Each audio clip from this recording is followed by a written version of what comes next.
Hey there, welcome back to Pepper Geek. In today's video, we're harvesting all of our peppers. So we went over to our garden plot where we have over 30 plants and we're harvesting over 35 different pepper varieties. We just had a hurricane come through, but we still have some good peppers from pretty much every single plant.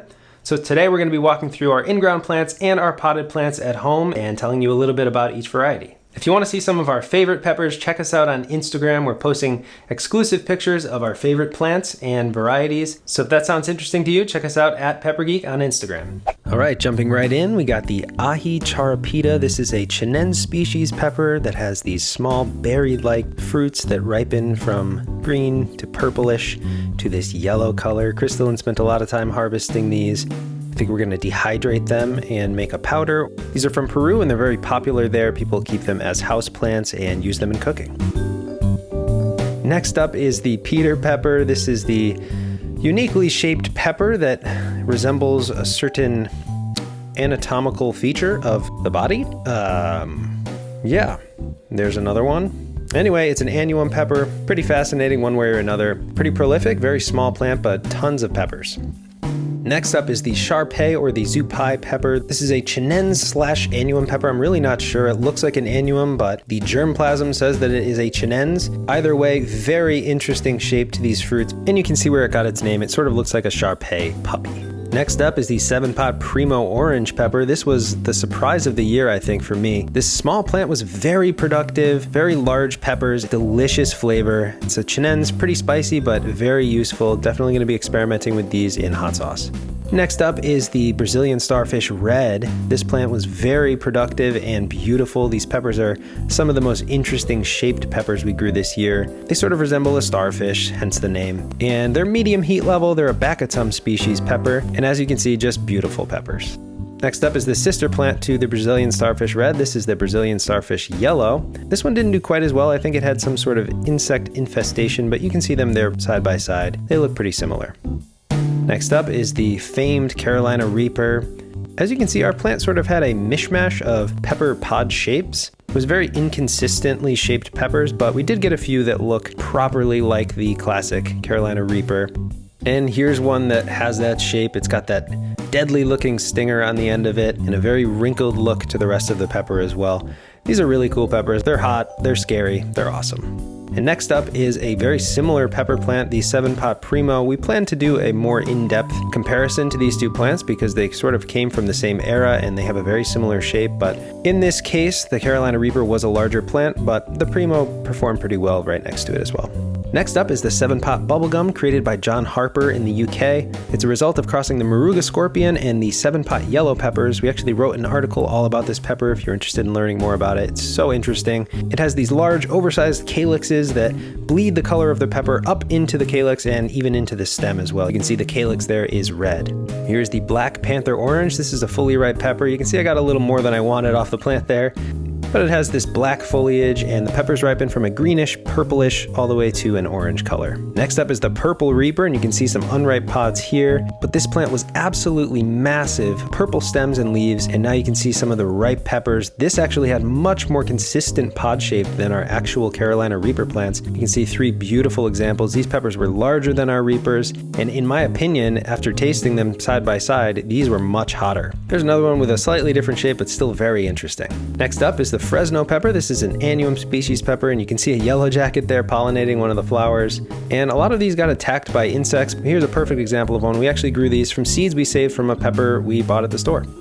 Here is the Bahamian Goat pepper, another Chinense species pepper. Love the shape of these and the color as well. Just a beautiful creamy orange color and that wrinkled, almost Scotch bonnet shape to them. They have a fruity, citrusy flavor and just an overall great pepper. I'd like to see how these would do in a potted plant. I think we could get more out of them if we kept them at home. Next up is the Aji Pineapple. This is another Bacatum species plant. There's about 2 to 3 inch pods. They ripen from dark green to this beautiful yellow color, and some have said that they sort of taste like pineapple, but after tasting them ourselves, doesn't really seem that way to us, but they're still delicious, fruity, and a little bit spicy. Next up is the Jamaican Yellow Hot. This is an annuum species plant, but some say that it may have crossed with a chinense because it sort of has that Scotch bonnet shape to it, and it's hotter than many of your typical spicy annuum peppers. But either way, very interesting plants, very dense foliage, makes it almost hard to harvest. Next up is the Aji Fantasy. This is one of the standout plants in our garden this year for sure. It's a Baccatum species plant, and it just sort of flourished even after toppling over and produce so many peppers. They do take a long time to ripen, but here's one ripe one as an example. Sort of this creamy yellowish whitish color and a very strange interesting shape. Next up is the Aji Ahuachapan, another Baccatum species pepper, these long slender orange pods. Again, these took a long time to ripen. I think that's just a characteristic of Baccatum species peppers, but the end result is worth it. These are very beautiful and tasty, crunchy peppers. Next up is sort of a descendant of the 7-Pot Bubblegum. This is the Peachgum Tiger, a cross between the 7-Pot Bubblegum and the Pink Tiger, resulting in yet another black foliage plant and these beautiful peppers that have the oversized calyx that are purple in this case, and the pods ripen to this beautiful peachy purple color. Next up is the Pimenta da Neyde. This was a natural cross between an annuum and a chinense species plant, resulting in these amazing peppers that don't seem to ripen past this purple color. This was one of the first pods to form, and as you can see, it's still black. Just an absolute marvel in the garden. Next up is the Bhut Jolokia Solid Gold. This is how these were supposed to come out, to this beautiful gold caramel kind of color. Just beautiful peppers, and we actually grew another plant at home that you've seen before that was supposed to be this type of pepper, but that one turned red. But I'm glad we planted another one, and as you can see, this one turned gold. As you can see, this is our harvest from our in-ground plants, and now we're gonna move to our potted plants at home. Next up is the Black Betty Red, another chinense species plant with dark foliage.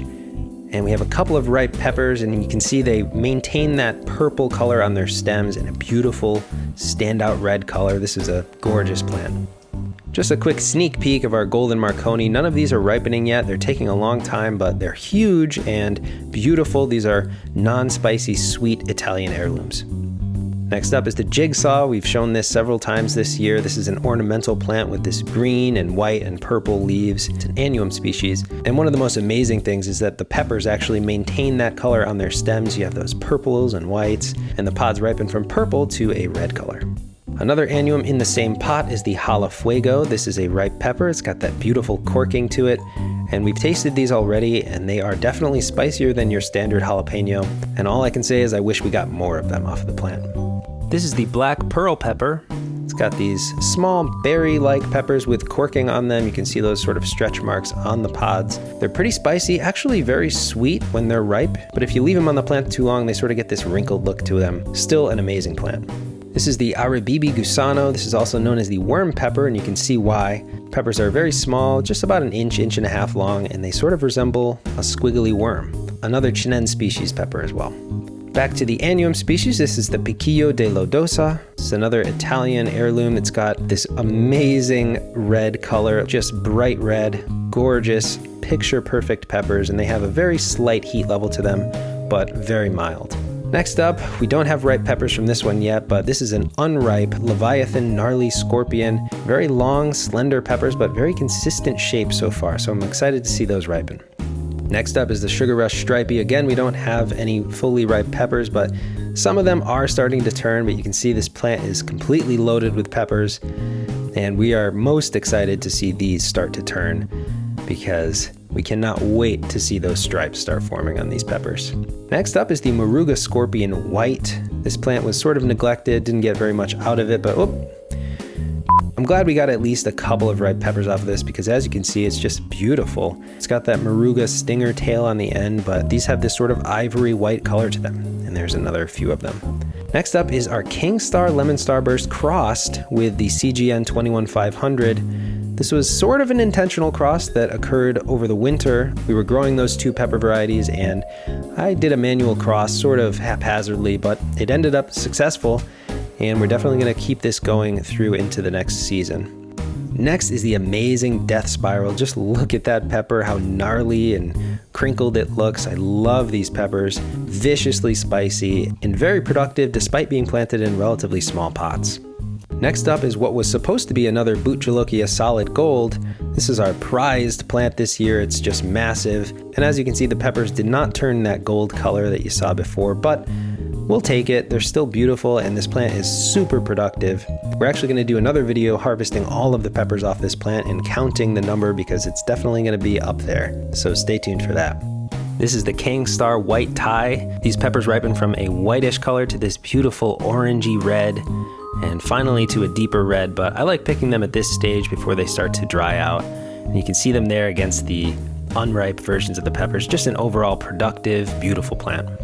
This is the LotaLutein Serrano from New Mexico State University. This is basically just a normal Serrano that ripens to yellow and has high levels of lutein, which is a compound known for improving eye health.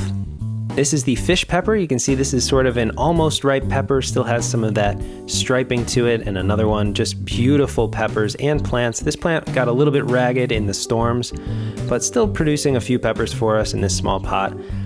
And there's a fully ripe pepper starting to sort of dry out on the plant, but just an overall great plant as well.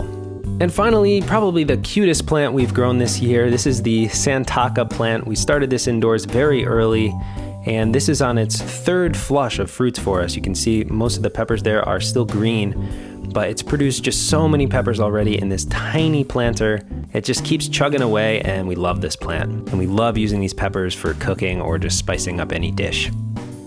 Hope you enjoyed this video. This has been a lot of fun for us. We love harvesting season. It's the beginning of September, and there are definitely more peppers to come.